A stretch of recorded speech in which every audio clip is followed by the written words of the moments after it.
Assalamualaikum warahmatullahi wabarakatuh. Salam sejahtera bagi kita semua. Om Swastiastu Namo Buddhaya, salam kebajikan.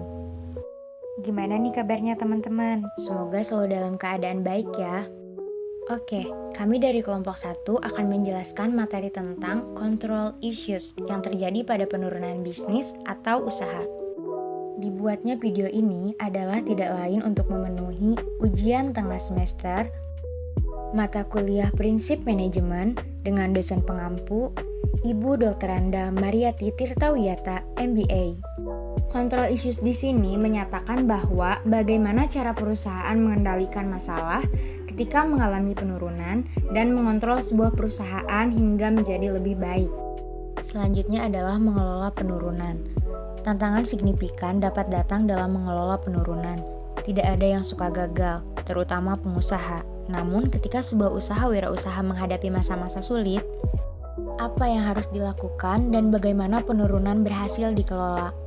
Langkah pertama adalah menyadari bahwa krisis sedang terjadi. Maka dari itu, berikut adalah hal-hal penting yang harus dilakukan ketika keadaan bisnis sedang mengalami penurunan. Yang pertama adalah lakukan evaluasi untuk mencari penyebab dari penurunan bisnis. Yang kedua, pahami kebutuhan pasar pada bisnis Anda. Yang ketiga, pelajari strategi bisnis kompetitor Anda. Dan yang terakhir, lakukan strategi pemasaran dan promosi pada bisnis Anda. Selanjutnya yang harus dilakukan adalah mengakui situasi krisis. Seorang pengusaha harus waspada terhadap tanda-tanda peringatan bisnis dalam kesulitan. Beberapa sinyal penurunan kinerja potensial termasuk arus kas yang tidak memadai atau negatif, jumlah karyawan yang berlebihan, prosedur administrasi yang tidak perlu dan tidak praktis, ketakutan akan konflik dan mengambil resiko, toleransi terhadap ketidakmampuan kerja, kurangnya misi atau tujuan yang jelas, dan tidak efektif atau buruk. Perspektif lain dalam mengenali penurunan kinerja berkisar pada apa yang dikenal sebagai fenomena katak rebus, di mana situasi yang secara halus menurun dan sulit dikenali. Katak rebus adalah sebuah eksperimen respon psikologis klasik. Dalam satu kasus, seekor katak hidup yang jatuh ke dalam panci berisi air yang telah mendidih lalu bereaksi dan melompat keluar dari panci. Katak tersebut berhasil selamat, namun dalam kasus kedua, katak hidup yang dijatuhkan ke dalam panci berisi air ringan yang dipanaskan secara bertahap sehingga titik didih gagal bereaksi dan katak pun mati. Nah, sebuah perusahaan kecil mungkin sangat rentan terhadap fenomena katak rebus karena pengusaha mungkin tidak mengenali istilah air yang memanas atau penurunan situasi yang terjadi secara halus. Ketika perubahan dalam kinerja terjadi secara bertahap, tanggapan yang serius mungkin tidak akan pernah terpicu atau dapat dimulai terlalu terlambat untuk melakukan investasi secara efektif dalam situasi tersebut. Jadi, pembelajaran apa yang dapat diambil dari fenomena katak rebus? Fenomena ini mengajarkan kita bahwa pengusaha perlu waspada terhadap sinyal bahwa kinerja usaha mungkin memburuk. Jangan menunggu hingga air mencapai titik didih sebelum Anda bereaksi. Artinya, kita harus waspada terhadap perubahan-perubahan kecil yang terjadi pada sebuah usaha.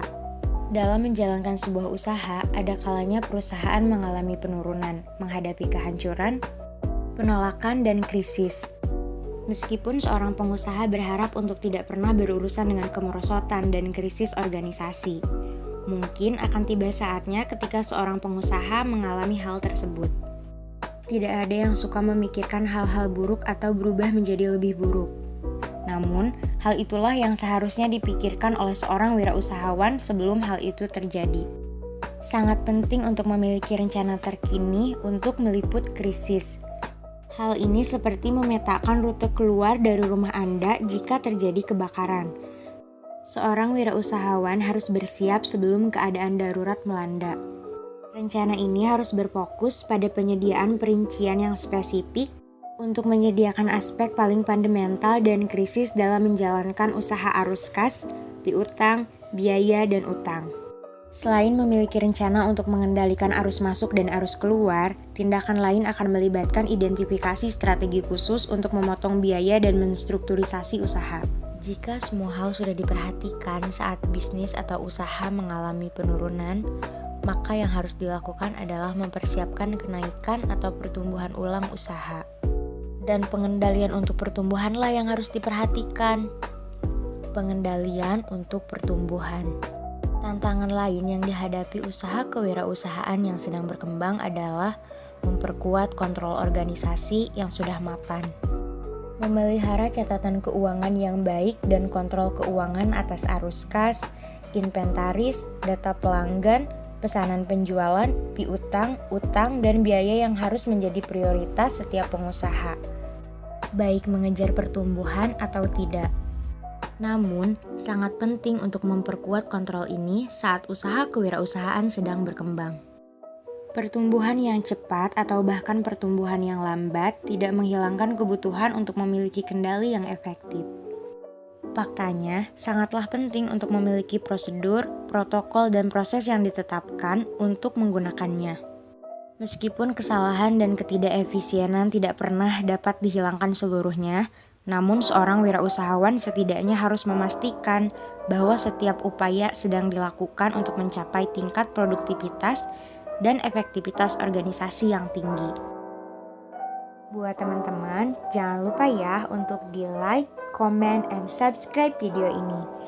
Dan jangan lupa juga buat share video ini ke teman-teman yang lain. Semoga bermanfaat. Terima kasih semua. See you next time. Bye.